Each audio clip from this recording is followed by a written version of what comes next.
बच्चों आज हम सीखेंगे प्रश्नावली 4.2 अध्याय 4 दो चर वाले रैखिक समीकरण का प्रश्न संख्या 2। देखिए सब मोस्ट इंपॉर्टेंट क्वेश्चन है। क्वेश्चन क्या कह रहा है, निम्नलिखित समीकरणों में से प्रत्येक समीकरण के 4 हल लिखिए। ठीक है, 4 हल लिखने हैं हमको। तो ये जो दो चर वाला रैखिक समीकरण होता है बच्चों, इसके कितने हल होते हैं? अनंत हल होते हैं, अपरिमित रूप से अनंत हल होते हैं इनके। ठीक है, लेकिन हमको कितने लिखने हैं? सिर्फ 4 लिखने हैं। तो कैसे इस प्रश्न को हल किया जाता है वो हम देखेंगे यहाँ पर। तो सबसे पहले हम क्या करते हैं, देखिए हल। जैसे इसका पहला वाला पार्ट है 2x धन y बराबर 7। तो सबसे पहले हम क्या करते हैं, स्टेप हम क्या करते हैं, या तो x का मान y के पदों में लिख देते हैं, या तो क्या करते हैं x का मान y के पदों में, या y का मान x के पदों में। ठीक है, तो इसका मतलब क्या है कहने का, यह समझिए आप। तो यहां पर देखो जो भी आसान है, यदि ये समीकरण है मेरी, तो यहां से मैं किसका मान निकाल सकता हूं बच्चों? y का मान। देखो यदि मैं y बराबर निकालूं तो y बराबर क्या हो जाएगा, 2x को दूसरे पक्ष में ले जाऊंगा तो 7 ऋण 2x। इसी को बोलते हैं, क्या बोलते हैं इसको, y का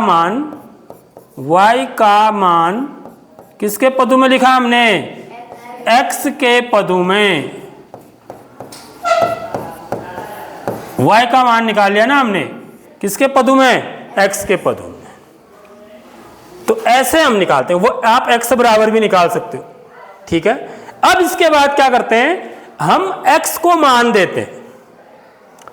x को आप मान देंगे कहां से? कुछ भी मान दे सकते हैं, समझ रहे हो बात? यहां पर आप कुछ भी मान दे सकते हो, क्योंकि यहां पर नीचे हर नहीं है, भिन्न में नहीं है।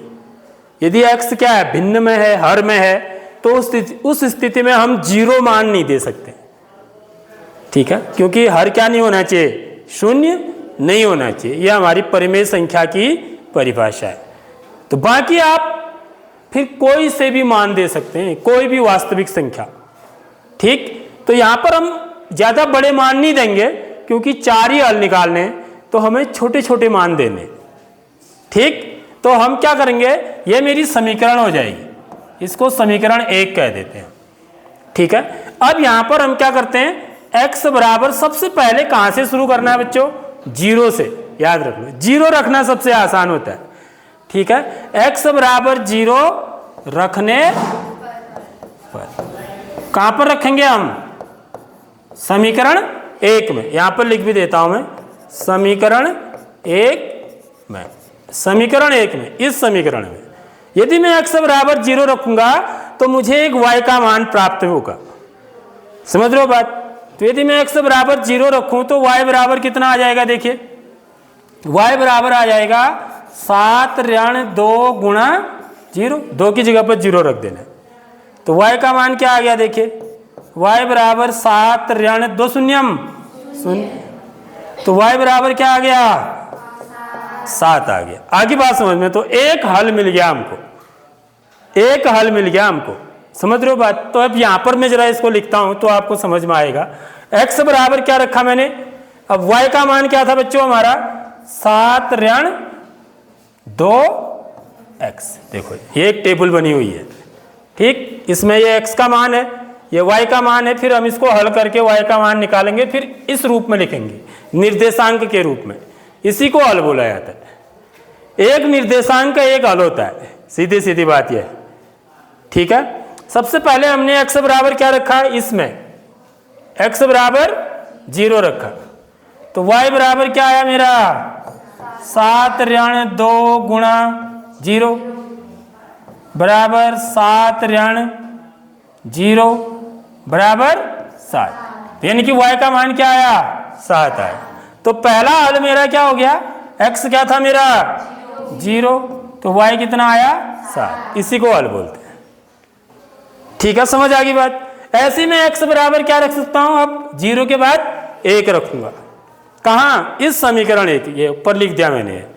तो यहाँ से y का मान कितना आ जाएगा, यहाँ पर भी कर सकते हैं हम, 7 ऋण 2 गुणा 1 बराबर 7 ऋण 2, 2 एकम 2, 7 ऋण 2 कितना हुआ 5।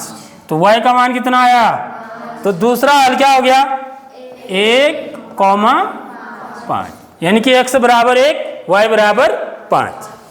x और y के मान जो होते हैं वो हल कहलाते हैं।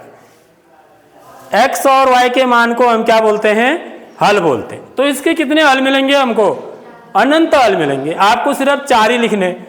अब ऐसी 2 लिख देता हूं मैं, x को आप कोई भी मान दे दोगे, ठीक है, तो y का मान उसे अनुरूप निकलेगा आपका, ठीक। तो y बराबर कितना हो जाएगा